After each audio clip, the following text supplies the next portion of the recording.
I'm gonna be honest. Step back, Mikey. For this doesn't make sense to me, you know?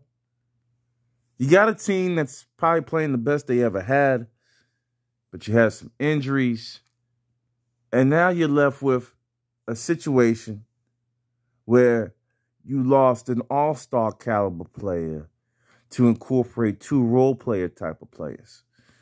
And Kristoff Porzingis hasn't been Kristoff Porzingis that we've seen on the New York Knicks, the unabdominable talent that everyone thought would be the unicorn, as they call it. Yeah, the unicorn. But it was injuries, and systems and play styles that really made Kristoff Porzingis a little bit expendable. Talks of bad relationship with a lot of his teammates, which from chatter from time to time. No one gets along fully, but they basketball players. They're making millions of dollars. But the output out of 34 games, 19 points per game.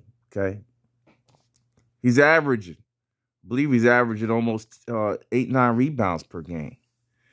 From 3-point land, the man's shooting abysmal 28%. And that was one of the problems, right? Because you brought him in to stretch the floor, and he's not stretching it right. He shoots the free throw good. His field goal is on par with Luka Doncic, but he's not available. So, again, on paper, when you look at the digits and the numbers, you go, okay, I get it, right? You get the move, and you say, okay, they're trying to get 2 for 1. So the unicorn was supposed to be two things in one. He hasn't been that totally. So now you get Bertans, one of the better. Yeah. Oh, my bad. Did I go into it? Porzingis is traded.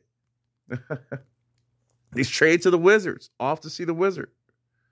He's gone. He's leaving house. He's going to see the Wizard.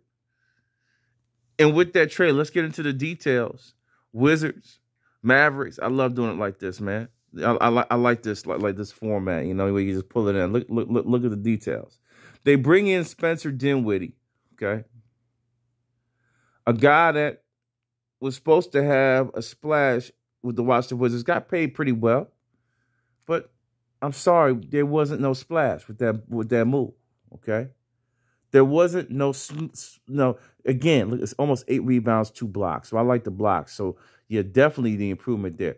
Dinwiddie on the other turn is really not been Dinwiddie. Okay, 13. He was a dog on the Nets.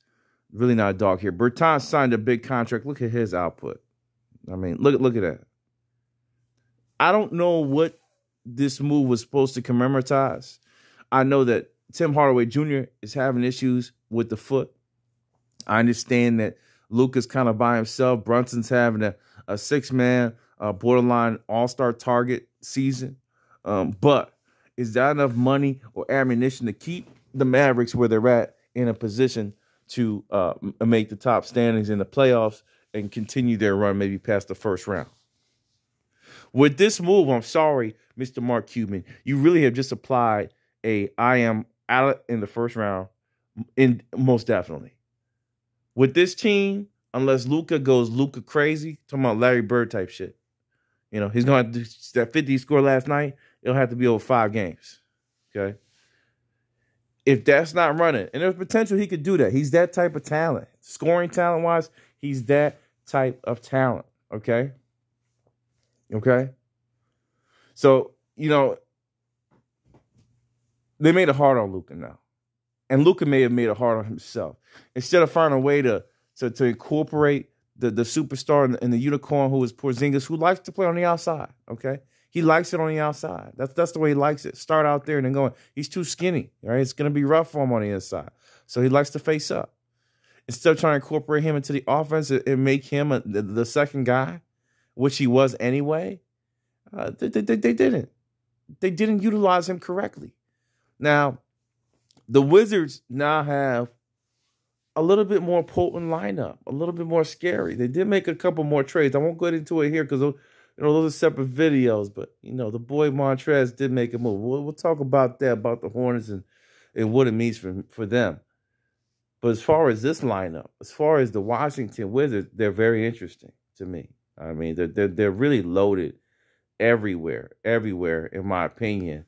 From if it's a 1 to 10, They got a lot of sixes, man. They got a lot of sixes, and that's better than a lot of teams. That's better than a lot of teams, okay? They're 11th overall. They're probably sliding into another high draft pick. But they were missing Rudy Hachimura, who just came back at power forward, right? They got another high draft pick in Danny Avdija, all right, averaging 7 points per game. Caldwell Pope again hasn't come through. Dinwiddie's gone. Harrell, 14 points a game is gone. Beal's still there at 23. And Kyle, averaging 16.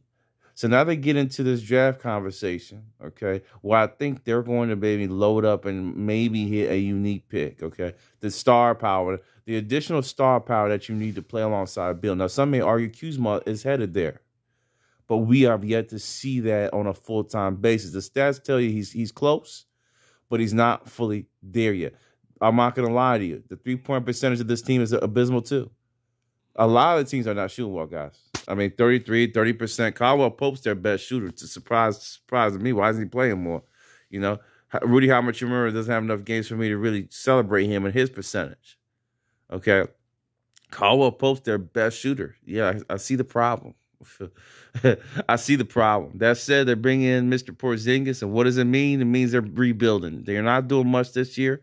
They're going to remain in the same position. You'll see improvements. Bradley Beal is more than likely they're trying to get him moved, but with this Harden move to the Sixers, I don't think that anything's really viable. You know, a lot of talk about Atlanta and all that good stuff, but we'll see.